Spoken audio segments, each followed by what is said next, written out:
Johan, je suis très content de te recevoir sur One Picture One Story. Raconte-moi qui tu es, enfin racontez-moi qui vous êtes. Un petit coucou à la sister qui est occupée là.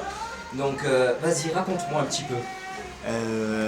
C'est compliqué comme question. Hein. Ouais, je sais que c'est compliqué. Ouais. C'est toujours très compliqué de dire, d'expliquer qui on est. C'est vrai.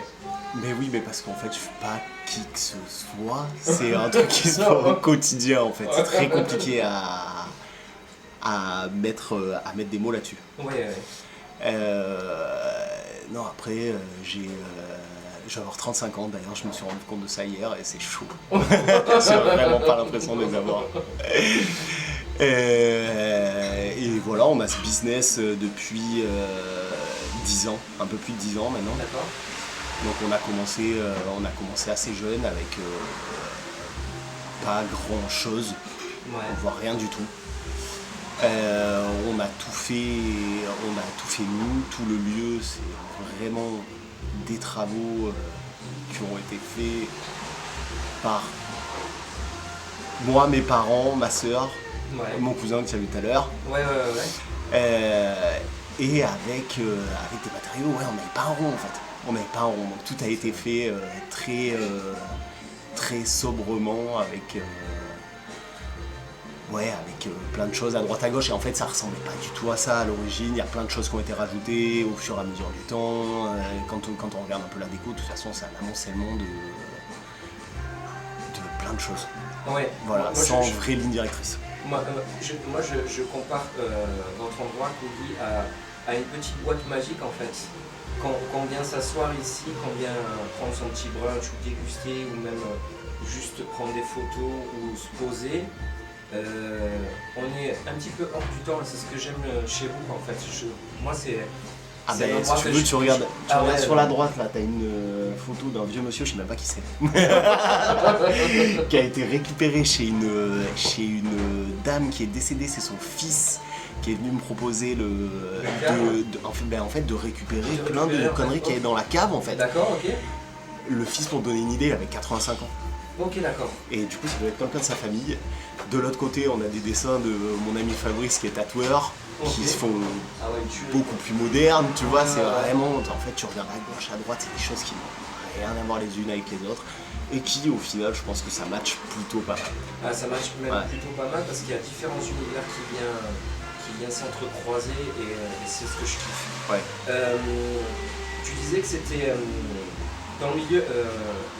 c'est resté dans le milieu familial, vous avez travaillé tous ensemble. Est-ce que c'était vraiment compliqué de travailler avec la famille, tu veux dire tout seul, avec la famille Non.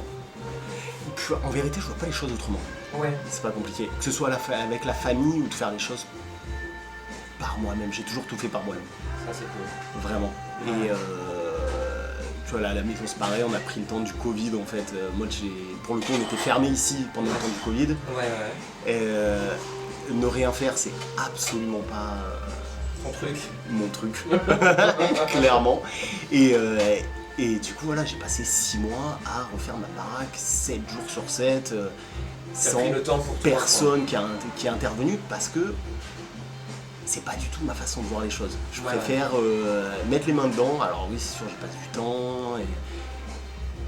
Mais derrière, en fait, c'est toi qui l'as fait, t'apprends. Exactement. T'apprends et ça, c'est cool.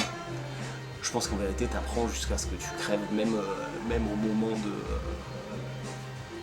à la fin, en fait. Ouais, à la toute fin, je pense que t'apprends encore. Exactement. Après, t'oublies tout parce qu'il n'y a plus rien. mais c'est ça qui est intéressant. Ouais. C'est vraiment ça qui est intéressant. Vous avez tout appris sur le terrain, en fait. Vous n'avez pas eu de ligne directive, vous allez dire je vais faire ça.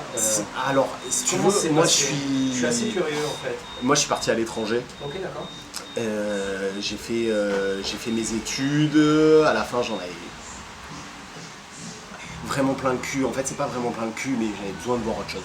Ouais. J'avais très clairement besoin de voir autre chose, de voir une autre culture, un autre univers, et me retrouver seul face au monde. Ok. Je suis parti, j'avais un peu de rond en poche, j'ai tout claqué en 2 secondes, donc après il fallait trouver du taf vite. Et du coup, je suis tombé, j'ai bossé dans le café, et c'est là où en fait tout cet univers m'a plu, et c'est surtout la culture anglo-saxonne au niveau du café, c'est totalement différent. Et encore ici, ça a beaucoup changé. Ouais. Mais nous, au début, on est arrivé là, c'était. Ouais, personne connaissait quoi. Ah ben, c'était extraterrestre complet. Ouais. Et encore plus à Marseille. Exactement. Ouais. Parce que je pense que l'ouverture est totalement différente ici de ce que tu peux avoir ailleurs. Ouais. Mais c'est différent ici même. Ouais. Ça a changé. Depuis 4-5 ans, c'est totalement différent. Ouais, ça a évolué. Avant, c'était pas ça. Du tout. Et on est parti d'un truc où il y avait vraiment tout à faire. Donc en fait ça matchait très bien avec notre vision autodidacte de la chose. Okay. Et en fait Anaïs a fait des études dans la gestion, donc en fait c'était parfait. D'accord. C'était parfait, parce que moi je suis pas trop fait pour la gestion. C'est pas mon truc. Et l'idée est venue de toi. Ta sœur Anaïs, elle est venue plus tard. Comment s'est passé le match tous les deux pour dire tiens on ouvre ça tous les deux ensemble. Bon, tu disais tout à l'heure, pour revenir à ce que tu disais, c'est que c'était une évidence de le faire avec la famille, Ouais. Ce que je comprends. Mais comment s'est passé quand tu lui as expliqué le projet à ta sœur?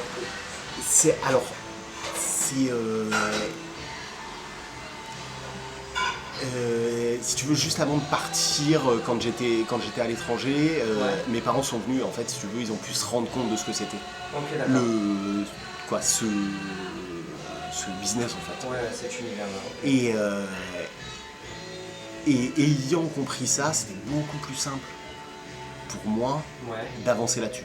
Ok, d'accord. Et en fait, Anaïs s'est intégrée juste naturellement après là-dedans. Ça s'est fait naturellement. Ah ouais, il n'y a rien eu de... C'est cool ça. Il n'y a pas eu de choses compliquées. En vérité, je sais pas s'il n'y a rien eu de compliqué ou tout a été compliqué en fait. Mais au final, c'est exactement la même chose. Exactement. Tu vois ce que je veux dire? C'est-à-dire qu'en fait, il n'y a pas eu plus de questions que ça qui se sont posées. Mais en même temps, il y a 10 milliards de questions qui sont posées, tu vois, c'est pas... Et c'est juste, ça dépend... Et oui, et ça dépend de la façon dont tu le prends, en fait. Exactement. Et de toute façon, c'est comme ça, généralement, dans la vie. Exactement. Rien n'est simple, rien n'est compliqué, c'est juste comme ça que ça se passe, quoi. Et après, tu fais pas, ça t'amène à un endroit, ça t'amène à un autre. Et puis, au final, on sait pas où ça va nous mener ici. Et c'est ça qui est cool. Ouais, c'est ça qui est cool. Et en même temps, et c'est ce que je me dis tous les jours quand je fais mes prépas le matin, je me dis ça fait 10 ans que je fais la même chose. Tous les putains de matins. Et je m'en lasse pas en fait. Non, mais c'est con, hein. Non, mais parce que ça se voit. Moi je sais, la petite parenthèse, je sais que je viens assez souvent en famille ou seul ici.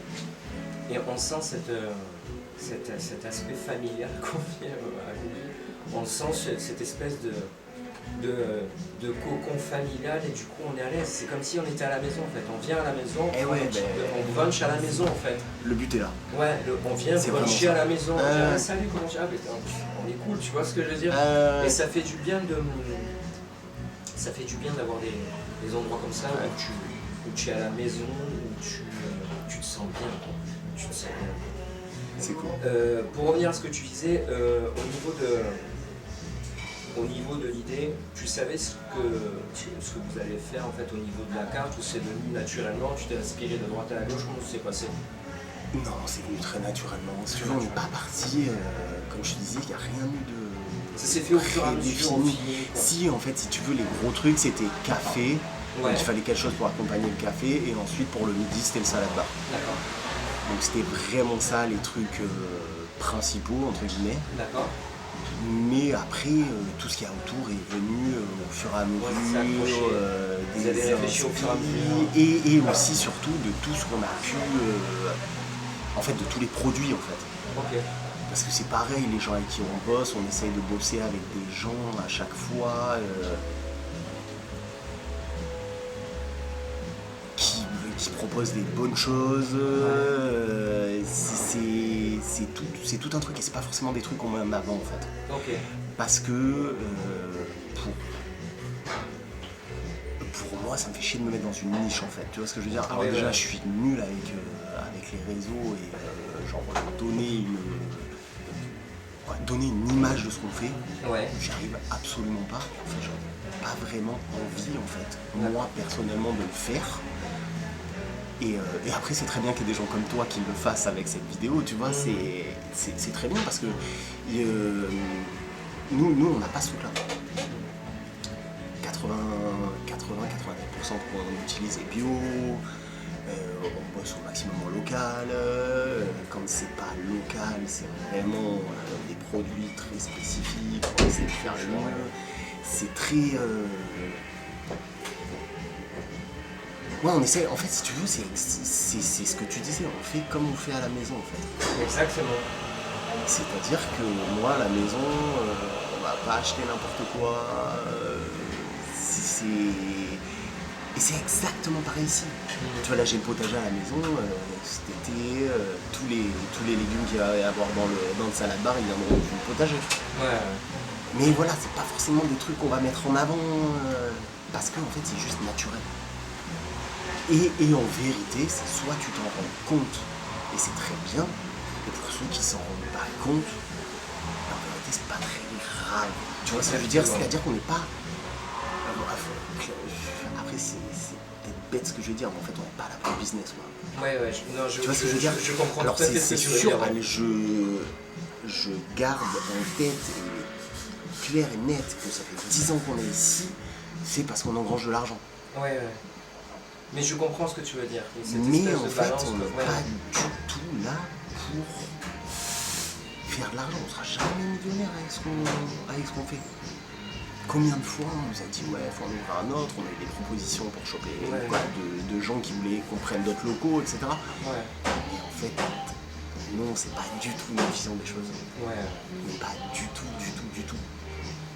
C'est ce et c'est soit à un moment donné, tu tournes et du coup tu pars dans un truc où tu vas faire vraiment business, mais après en fait c'est de la gestion personnelle.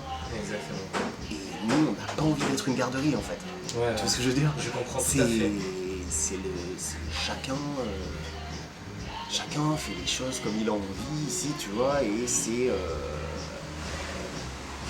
à chaque fois se mettre d'accord l'un avec l'autre. Alors autant dire qu'avec Anaïs, des fois c'est la guerre, et c'est là où c'est intéressant de bosser en famille, c'est-à-dire que ouais, on va se mettre sur la gueule, mais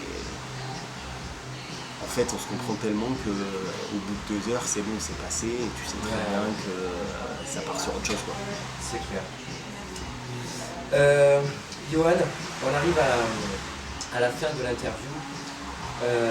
Est-ce que tu as quelque chose à dire pour les personnes qui regardent la vidéo, qui, s'ils ont envie de lancer la même idée de business, qu'est-ce que tu pourrais leur dire de faire ou conseiller, ou si tu as un petit truc à dire? Ou pas? Il faut faire. Non, si, en fait, il faut faire. Il faut arrêter à un moment donné, c'est pas trop réfléchir parce qu'il faut quand même faire un taf en amont pour arriver à comprendre ce que tu vas faire. D'accord. Clairement. Ouais. Mais après, en fait, il faut se lancer. Tu sais quoi, tu y arrives, c'est très bien, tu y arrives pas, c'est pas grave. Tu vas pas en crever. En France, on a ce truc où, genre, l'échec, c'est la fin du monde et tout. Bah, en fait, moi, j'ai un peu l'impression que ma vie, elle est faite. Pas que d'échecs, mais en fait, si tu veux, c'est ça qui m'a fait avancer. Exactement. Et si t'as pas d'échec, t'avances pas. Ouais. T'avances pas, tu te rends pas compte de ce qui est bien, de ce qui est pas bien, de qu'est-ce qu'il faut mieux faire, si tu réussis tout le temps, Ouais, je comprends, ouais. ça chie. Ouais, je suis entièrement Vraiment. d'accord. Johan, je te remercie, ça fut Avec grand un plaisir. plaisir de t'accueillir sur One Pitch One Story. À la prochaine, salut! Ciao.